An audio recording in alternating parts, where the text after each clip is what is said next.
Banyak dari kita orang normal nih pastinya pengen kuliah, pengen pendidikan tinggi, biar bisa dapat masa depan yang cerah, terus pasti bisa bahagiain orang tua kita masing-masing. Tapi beda ceritanya sama pria jenius yang satu ini.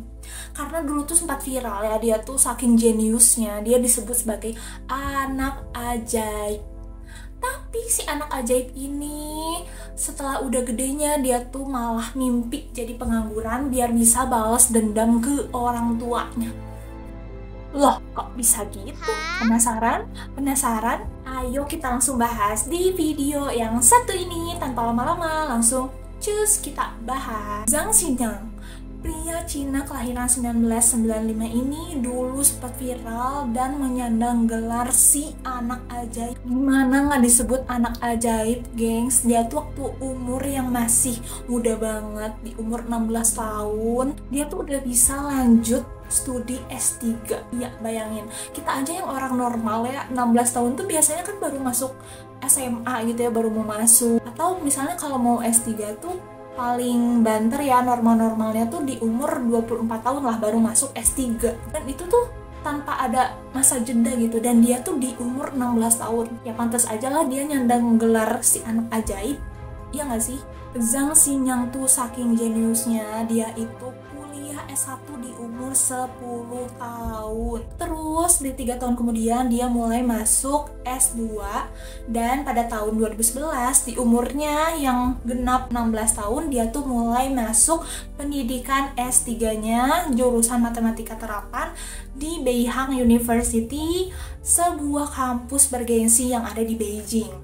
Nah, tapi pas dia mulai masuk nih PhD atau S3, muncullah tuh bibit-bibit anak yang gak tahu diri. Kenapa disebut gak tahu diri? Mungkin kalau buat aku pribadi kayaknya itu masuk gak tahu diri ya, karena dia tuh semi maksa gitu loh ke orang tuanya. Jadi dia tuh minta dibeliin apartemen sama orang tuanya tuh seharga 2 juta yuan, atau seharga nih kalau dirupiahin 4,3 miliar. Mahal banget gak sih segitu?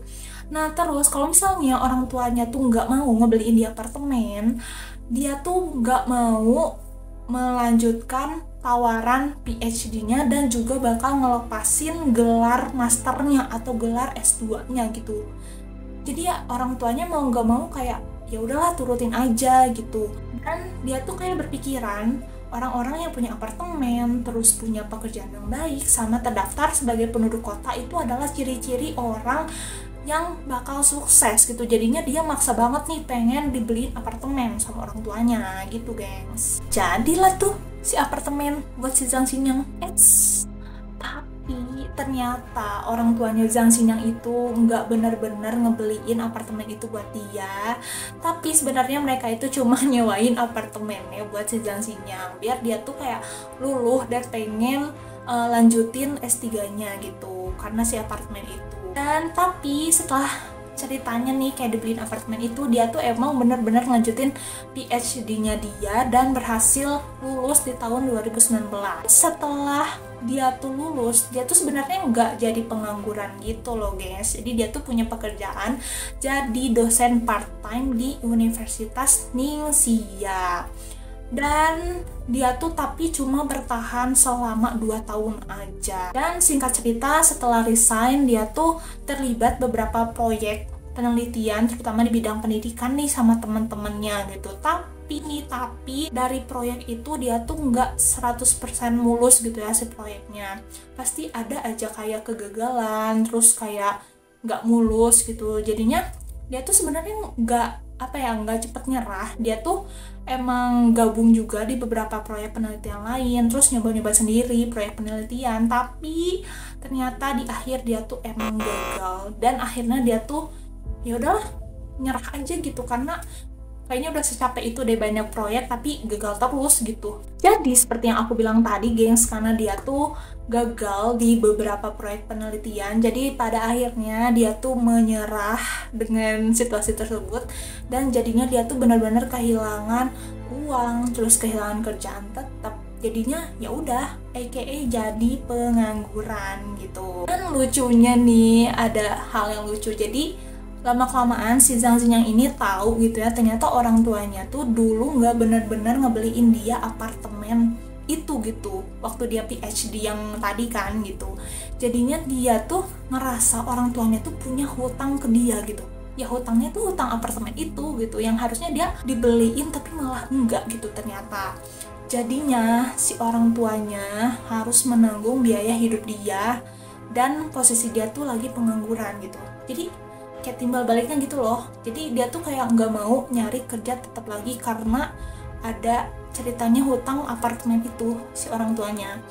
Dia tuh mikir ya, jadi kalau sekarang dijual pasti nih yang namanya kayak apartemen, tanah, bangunan tuh kalau tiap tahun kan pasti bakal naik-naik terus. Dan dia tuh bilang katanya kalau misalnya si apartemen yang dibeliin sama ortu yang dulunya tuh ya, kalau sekarang dijual itu harganya bisa sampai 10 juta yuan atau sekitar 21,7 miliar. Ya, yang tadinya cuma 2 juta jadi 10 juta yuan gitu. Jadinya dia tuh kayak merasa yaudah si orang tua dia tuh punya hutang segitu gitu ke dia. Jadi di setiap beberapa bulan si orang tuanya itu dia ngasih duit ke Zhang Xinyang itu 20 juta. Ya, dia tuh jadinya hidupnya jadi pemalasan gitu loh gengs. Ya tapi meskipun dia nggak punya pengangguran, katanya sih dia pernah beberapa kali kayak freelance, terus juga menyewa flat yang ada di Shanghai gitu, karena dia udah nggak tinggal lagi yang di apartemen yang sebelumnya.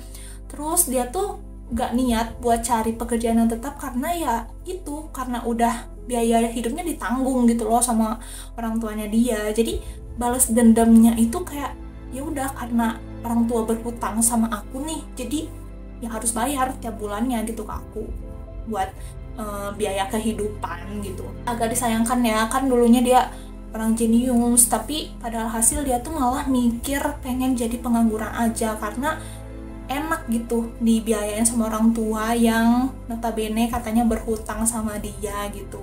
Sebenarnya kayak situasi ini sempat hebohin gitu ya warga-warga atau netizen yang ada di Tiongkok saat itu. Jadinya ada netizen yang bilang katanya si orang tuanya itu dulunya nih pas dia lagi kecil tuh kayak terobsesi biar anaknya tuh jadi jenius banget. Jadinya tiap hari tuh ya full belajar gitu loh, tanpa ada kegiatan apapun yang si anak itu sukai gitu. Jadinya pada suatu saat pas dia udah dewasa tuh malah ya gitu, karena dia kehilangan masa muda dia, terus kayak kehilangan lah masa-masa yang seharusnya buat dia seneng-seneng, buat dia main, malah dipakai belajar. Jadinya ya itu, merasa pengen digantiinnya tuh berupa duit dari orang tuanya, ditanggung segala macemnya, ya gitu jadinya. Agak sedih. Jadi ya udah, nggak usah belajar, nggak usah jadi orang pinter. Soalnya kayak Zhang Xinyang yang jenius aja malah jadi pengangguran udah gedenya. Nggak boleh berpikiran kayak gitu, karena nggak selamanya anak jenius bernasib buruk kayak Zhang Xinyang yang masa depannya malah jadi pengangguran gitu. Nggak juga, malah banyak orang yang jenius yang sukses. Jadi tetap semangat buat belajar ya gengs. Dan ini juga ada fakta unik nih dari seorang psikolog yang namanya tuh Ellen Wiener. Misalnya kita nanya nih, emang anak jenius tuh pastinya punya masa depan yang cerah gitu. Nah, kata psikolog ini katanya kebanyakan anak-anak jenius yang dulunya tuh jenius pas kecilnya, pas udah gedenya tuh mereka malah susah mempertahankan kejeniusannya dalam bidang karir. Karena ya kalau dalam bidang karir itu yang pasti bukan dari segi jenius teori aja, tapi yang pasti dari praktiknya, dari skillsnya, dari mentalnya juga, inovatif juga, itu banyak banget yang harus diasah gitu. Dan menurutnya juga dari yang dikutip The New York Times, jadi hal yang kurang mengenakan dari seorang yang jenius itu adalah ya, jadi kalau pas kecilnya jenius, ya udah harapannya juga udah gedenya harus jenius, dan itu tuh kayak jadi tekanan batin tersendiri nggak sih buat anak itu. Terus ya katanya nih orang tua malah yang santai, terus yang memperjelas bahwa kalau misalnya buat dapat masa depan yang cerah bukan melalui jenius itu, malah cenderung kayak membentuk pola pikir anak, oh ya udah berarti aku tuh harus jenius buat masa depan.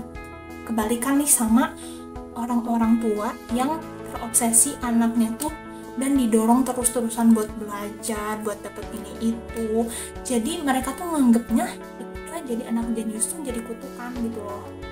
Jadi kayak merasa keterpaksaan gitu loh, nggak ada motivasi internal gitu buat sukses. Oke deh, sekian dulu story-story hari ini. Semoga kalian terhibur, dan yang aku harapin kalian bisa ambil hikmah dari cerita yang udah aku sampaikan tadi, bahwa nggak selamanya orang jenius itu punya masa depan yang cerah, tapi nggak menutup kemungkinan banyak juga kok orang jenius punya masa depan yang cerah. So jadi kita jangan putus asa karena udah denger cerita yang Zan Sinyal tadi ya.